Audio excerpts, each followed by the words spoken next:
All right. God knew gods, goddesses, kings, and queens. God knew was God and you, the Nazi, greeting family, allies, enemies was heading. So double right. So let me go ahead and talk about these webos. So I had one of my TGs hit me like, man, what's going on? Like, you know what I mean? You got what happened to the positivity? I used to look forward to that, right? So there's not just positivity in war. If you want peace, you have to go to war for it. There's no such thing as peace on the face of this planet without war being waged to obtain that peace. If you look at schools and universities and then start to do studying on nations, there's no nations that started with universities. In order for universities to be established, war has taken place before that, and there was a military before that. Even when you go into agrarian societies, and these agrarian societies, basically farming societies, when they started, when it was time to go to war, the man that was in the fields grabbed the tools that they used in the field and went to war with them. And we start going back in history. So let's look at the two opposing forces. Really, one of them isn't an actual real force. One of them is a made up force that's made up and came out of nowhere. And anytime you have things of that nature, you have to watch it. And when things pop up in your community, which will be the black community or the African community that's right here in the United States of America, that when things pop up brand new, you have to watch it and be wary of it.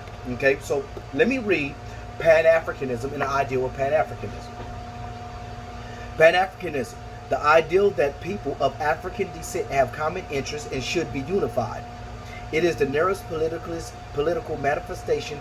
It says Pan-Africanist envision a unified African nation where all people of African diaspora can live. Right? Let's go down. It says modern Pan-Africanism began around. Notice it said modern. Began around the start of the 20th century. The reason why they said modern, because Pan-Africanism itself, like the ideal, existed. It just wasn't named. Like it existed before. Like people coming together and saying we should come together isn't something that's new. It happened in other cultures and with all people on the face of the planet. It says the African Association, later renamed the Pan-African Association, was established around 1897 by Henry Sylvester Williams, who organized the first Pan-African Conference in London in 1900. So you think in the 1900s, this is a lot of history that could be going down from the 1900s that got all the way down to where we are now. When we start looking at other people that was Pan-Africanists, like Marcus Garvey and people of that nature, excuse me. So now let's go with these wabos, and because he asked me who are these wabos. So let me go. The wabos is a term that I came up with, and he said, man, I thought wabos was actually what they call themselves. Now that's a term I came up with, and I came up with the term, this is how it all happened. So first, you start seeing this thing popping up, and Nigdians is what people call them, basically nigger Indians. So to prevent this racial term and just take root and to be used, had to come up with another term that could supplant that racial term. Because what started happening is you had Mexicans and you have Native Americans, and we're going to get off into the different Caribbean nations and things of that later. Start basically utilizing the term as well, and they start having problems with Pan-Africans. And Pan-Africans like, damn, Native Americans kicking up some racial shit, what the hell? So you have people that didn't know about the fight that was taking place over here. So by the time it got over here, it didn't make sense. People didn't understand why the Native Americans doing this. Then the Native Americans getting the wind of it, like, hold on, why is the Afrocentrics talking about they us? Like, that didn't make sense. Come to find out that there's a group of people that was led by Dane Calloway. And Dane Calloway was really truly the father of Waboism. He started it all, and right now, I don't know. The Wabo said that he pseudo, so that I guess they overthrew their king or their chief. But anyway, so he was basically come up and going against everything that's Pan-African and that's African and it's not African and it's not this. Slavery didn't happen. It went from slavery didn't happen to slavery happened in reverse. You know, so let's go and look up this word, Aboriginal. So they say that they're Aboriginals. So let's see what an Aboriginal is. Definition of Aboriginal: inhabited or existed in a land from the earliest time. Did not say that they necessarily originated there. It just existed from the earliest time. Or from the before arrival of colonists, indigenous. So basically, if you was here before Christopher Columbus, you could have, the Native Americans could have came yesterday, you came today, and then tomorrow, here come Christopher Columbus. All of y'all will be considered Aboriginal. Aboriginal doesn't mean that you're not Native American. Aboriginal doesn't mean that you are of African descent. Aboriginal could be any and anybody and everybody that existed before white people came. Basically, that's what the definition, I didn't say it, definition said it, before colonialists.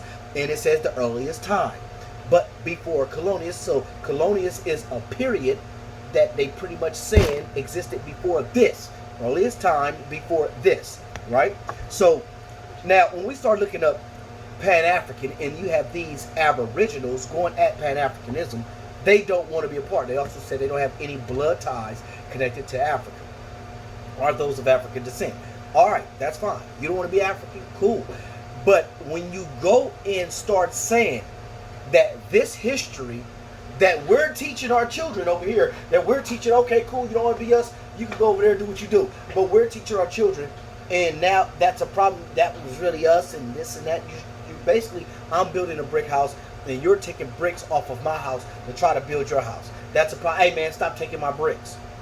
At some point, if you don't protect your history, no one will. All right, so look at it this way. Let me give it to you another example.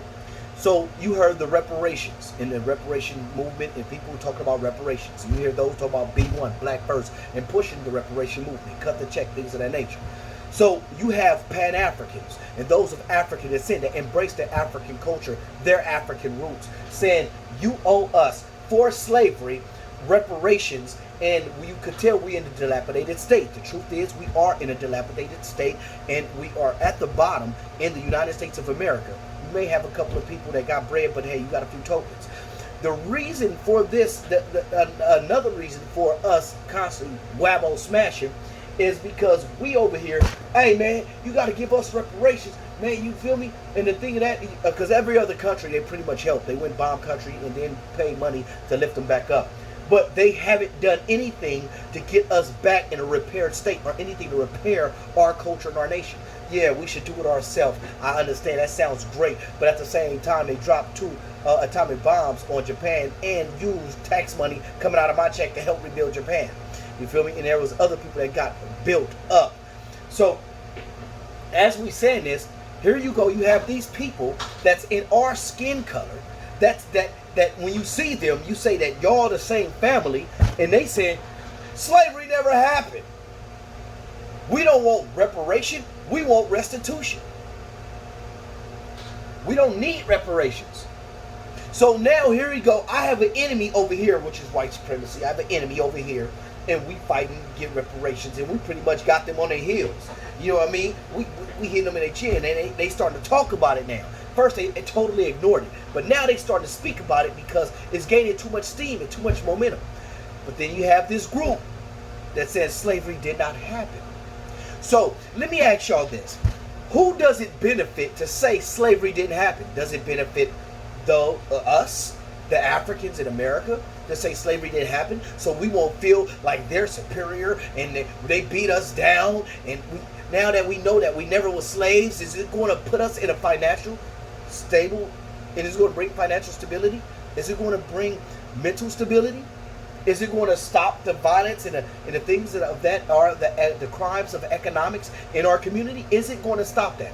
No. The only thing it does is give the white supremacists a way out. It gives them a way to not have to even listen to what we're saying.